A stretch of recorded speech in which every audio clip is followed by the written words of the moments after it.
Hi, this is Trey Pass. I'm going to do a review of Sinners with spoilers.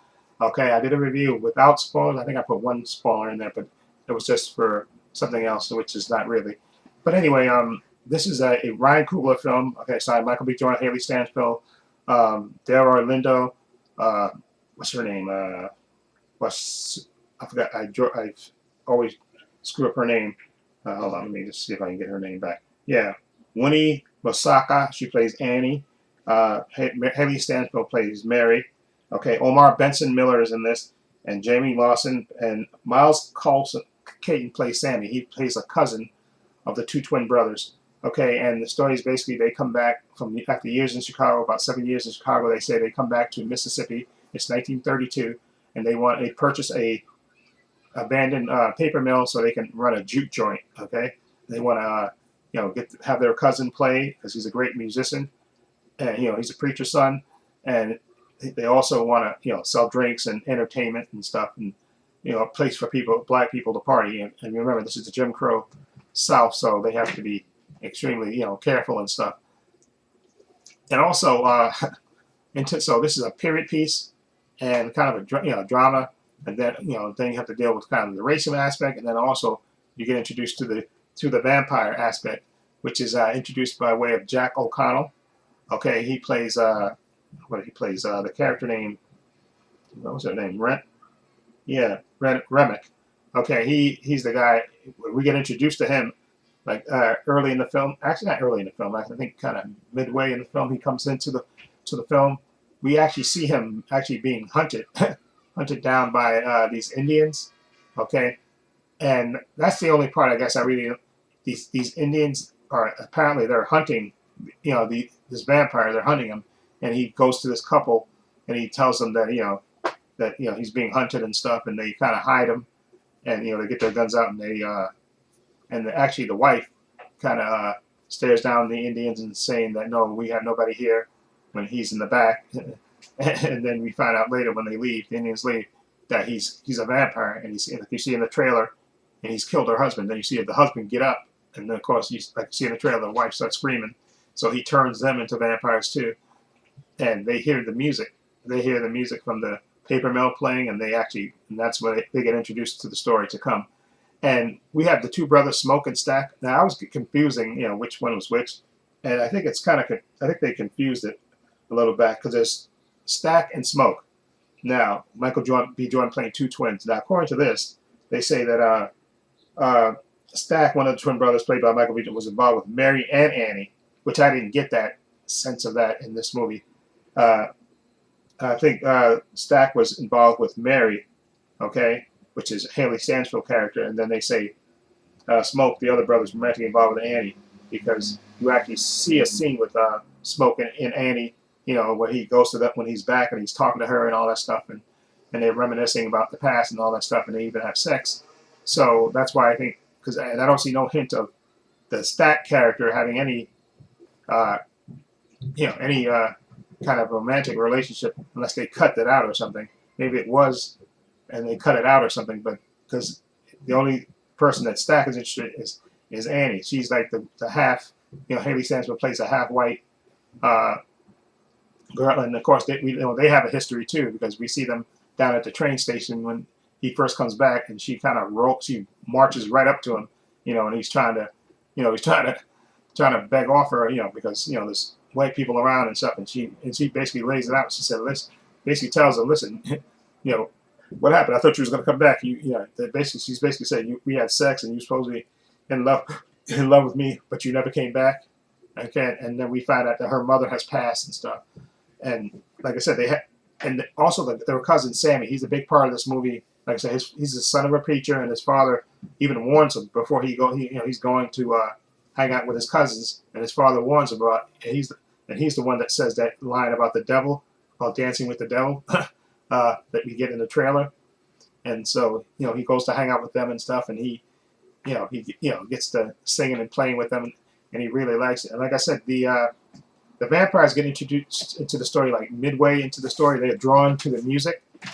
Yeah, and so they come, and they actually have instruments, and they play like you see. I think it might have been in one of the clips and stuff that they released. you see them, playing their little song, playing their clips. The head vampire Jack O'Connell and the husband and wife, they're playing it, but they're worried of them because white people walking up, on a black juke joint back then, that didn't happen. So of course they're worried of it, and they basically tell them to bugger off, and they leave. But we see later, because Mary, the character by Haley Sampson, she's really persistent. Uh, the other brother, Smoke, doesn't want her in there. Okay, but Stack, like I say, he has the history of that, and he tells his brother, "Listen, I'll get rid of her," and all that stuff. But you see, they have a complicated history, and they still keep dancing together. And he even tells, and they're so, you can tell that they're like a couple really, because she even suggests to him. She said, "Listen, give me a gun, and I'll go back out, to those."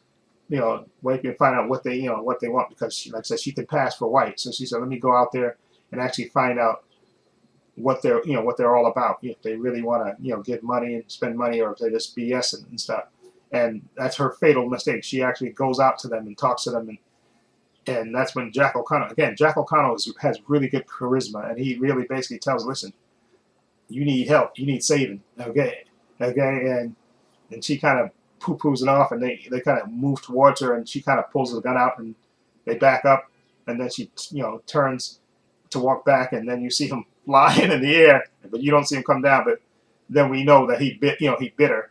And again, the second part of the movie is when they the fighting and stuff, and the people getting turned and stuff, and they also introduce the vampire law that you have to be invited into the people have to be invited before they could come in, and that's displayed when the musicians come in, and they want to be invited in. And then later, Cornbread, this is the big guy played by Omar Benson Miller, he goes out to take a piss, and he gets attacked by the vampires. And then when he comes back, and there's a clip out there that you may see, that when he's trying to come back, he asked the guy that's watching the door for him to invite him in, and then the other people come out, Michael B. Jordan and Annie and everybody, and they say, listen, you have to, he said, why aren't you coming in? And he said, no. And if they think it's suspicious that he just doesn't walk in, he wants to be invited in, okay? And like I said, you see that in the trailer where he shoots him in the head, where he pays him the money, and then he tries to bite him, and he shoots him. And then that's when all hell goes to, and they have basically, it's a fight between them, and, because we also, Annie has gotten bitten. Then when Annie comes back, I forgot to tell you that part, when Annie gets bitten, she has, no, excuse me, not Annie, excuse me, when Mary gets bit, Haley Stanfield character, and she comes back to the thing, she tells, Cornbread to invite her in, and he invites her in, yeah, come on in. So, and then that's when she gets with Stack again, and then they go to a room and start having sex, and she starts biting him. And then everybody rushes in, and of course the brother Smoke sees his brother Stack getting attacked, and he shoots Mary, he basically empties the gun in her, and she drops down, then she gets right back up, and then that's when she says the line that you see in the trailer, "We're gonna kill all of you," and then she runs off, and then it's basically sort of a Night of the Living Dead type of situation where they're on the inside trying to wait till dawn, and the people are outside, and the really good thing, there's a really good moment in there. Actually, it's two good moments where you see all the vampires there in a circle. They're playing music and singing. They're doing this Irish song, Jack O'Connell, and he's dancing, and there's everybody singing and stuff, and all the vampires are out there singing and dancing and stuff. It's really actually, this is part musical too as well, and that was a really good. The music in this movie is top notch. Okay, Chef's Kiss, the music, and again the young guy that plays Sammy, the cousin, he got a great voice. Can play the guitar really well, and then there's a second part where one of my favorite moments where Jack O'Connell's character, the head vampire, and he's basically telling all the people that let us in. We can he's basically telling you don't have it good here. All the people, you got to worry about the Klan, you got to worry about everything else. You don't get a fair shake in this life. He said, listen, you come with me, be part of us. And you don't have to worry about these people ever hurting you ever again. He's basically appealing to them that, listen, is it regular black people down here in this deep south? You're going to get crapped on all the time. You got to worry about the Klan, the law, anything else. But if you join us and become vampires, You don't have to worry about anybody hurting you ever again.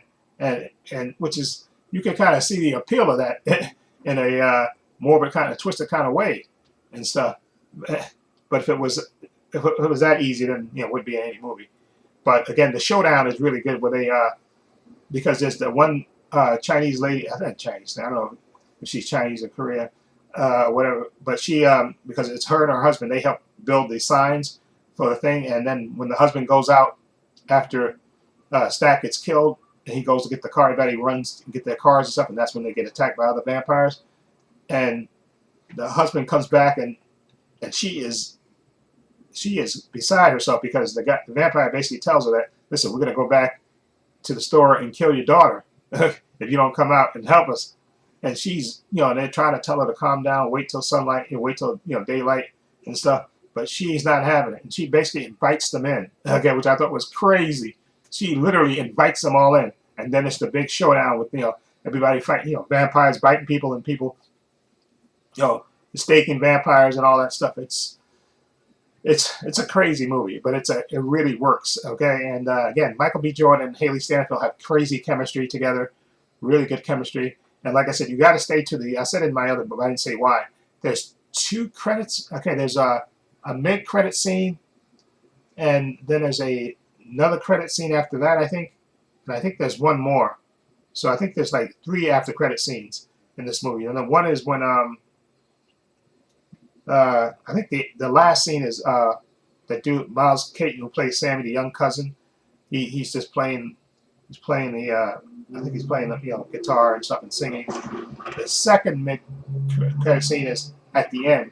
You see it. I think it's supposed to take place in the 80s. I think it's because remember, this is 1932, this movie, but then it takes place in the 80s. You see the older version of Sammy because you see the scars on his face that he got when he was younger. He's playing in the club, playing the blues and all that stuff.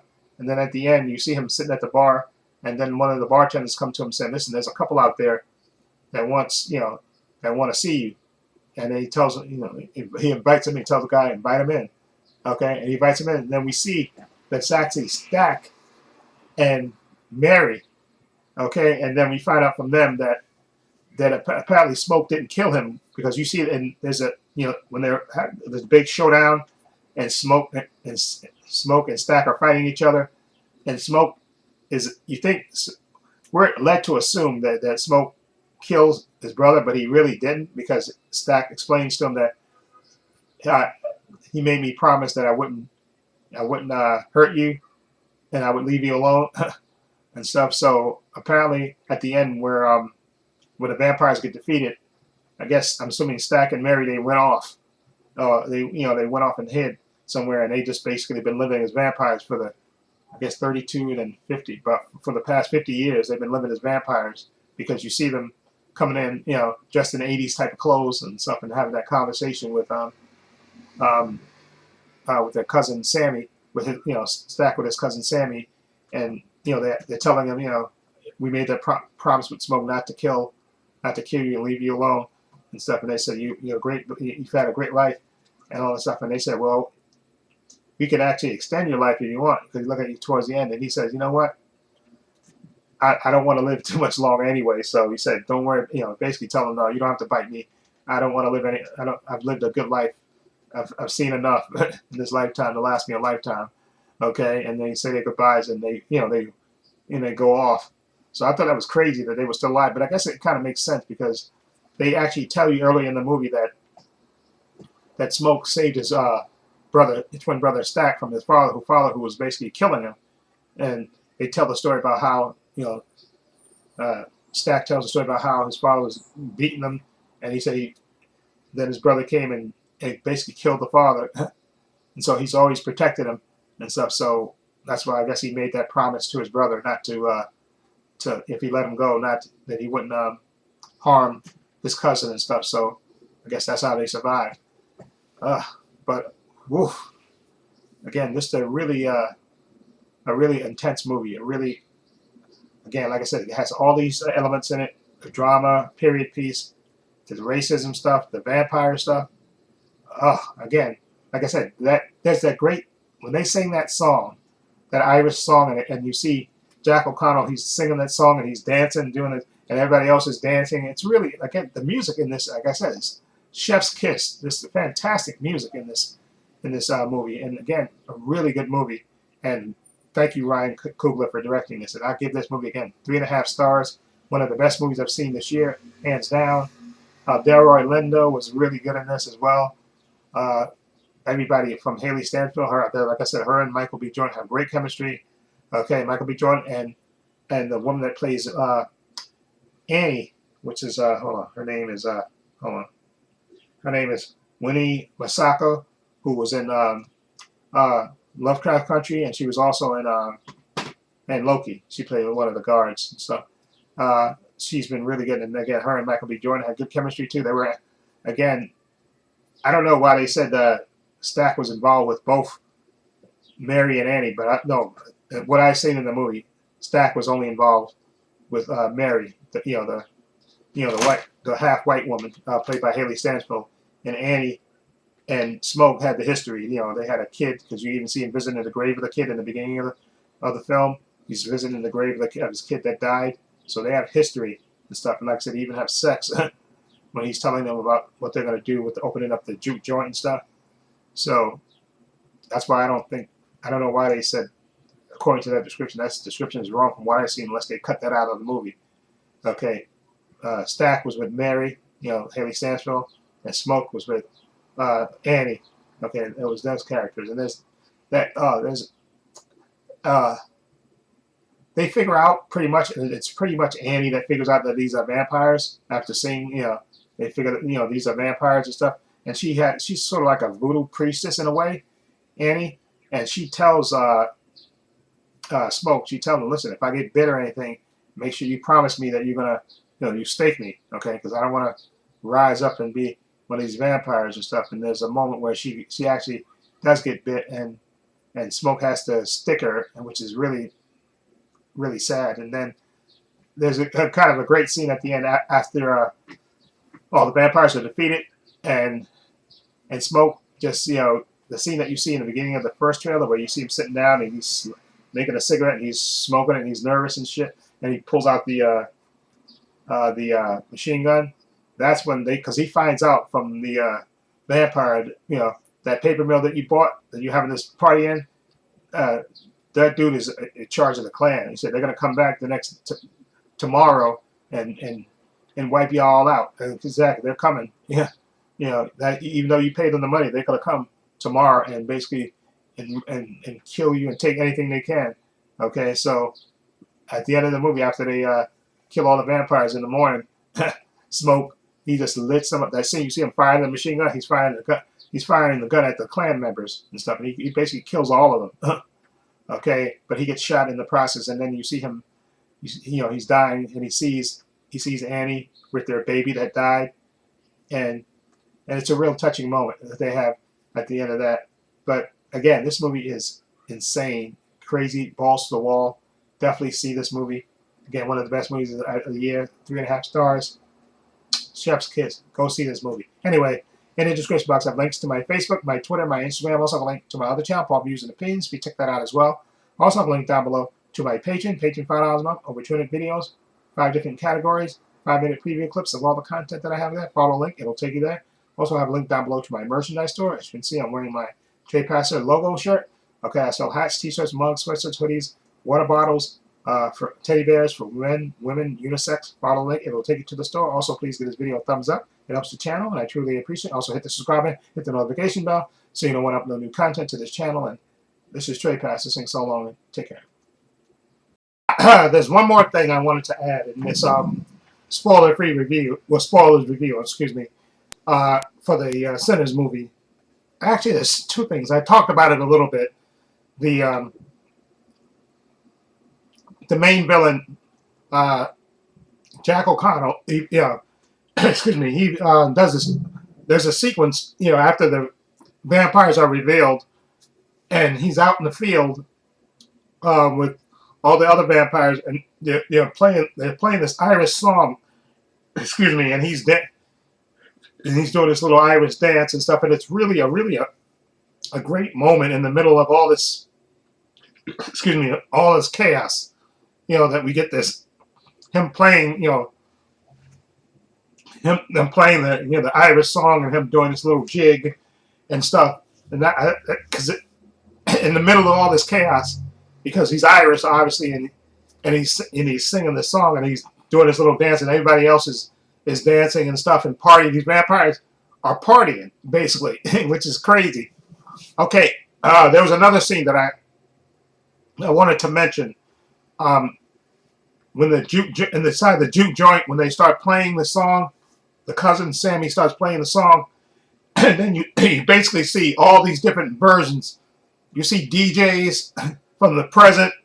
You see African warriors dancing. You just see all these different people dancing in the midst of all this, everybody dancing, and it's just it basically comes out of nowhere, but it works. Okay, when he's playing this, the cousin's playing the guitar and singing the song, and then you see, excuse me, then all of a sudden you see modern people dancing, and you see African warlords doing their dance and stuff, and you see DJs. You see, it's just the way the scene is set up. It totally works, and it's in the middle of that song, and it just really catches you by surprise. But it works inside of the movie. It works, and I just wanted to make sure I mentioned those two scenes for the for this spoilers section of that. Just pay attention when you watch it. Again, I just wanted you to make sure, because I didn't think about that scene until I watched somebody else mention it, and I said, yeah, that's right. That scene, it came out of nowhere, but it worked, and that scene, and then also the part with Jack O'Connell, the vampires. Basically, the vampires partying. They're singing this, playing this Irish song, and he's doing this little jig and dancing, and everybody else is dancing, and it really, basically, the vampires are partying. Okay, which is crazy, but it works in the movie. It works.